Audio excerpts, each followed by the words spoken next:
کہانی بہادری کا لمحہ۔ تپتے صحرا میں سورج آگ برسا رہا تھا۔ عائشہ اکیلی سفر کر رہی تھی کہ اچانک پیچھے سے دو بھیڑیوں کی خوفناک آوازیں سنائی دی۔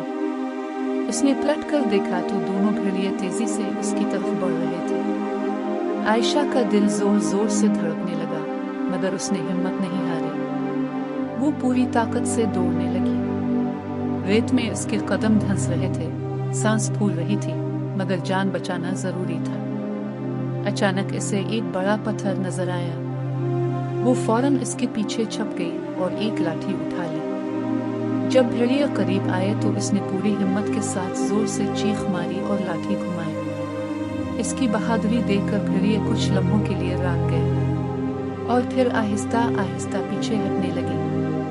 اس دن عائشہ کو سمجھ آ گیا کہ سے نہیں، ہمت سے زندگی جیتی جاتی ہے۔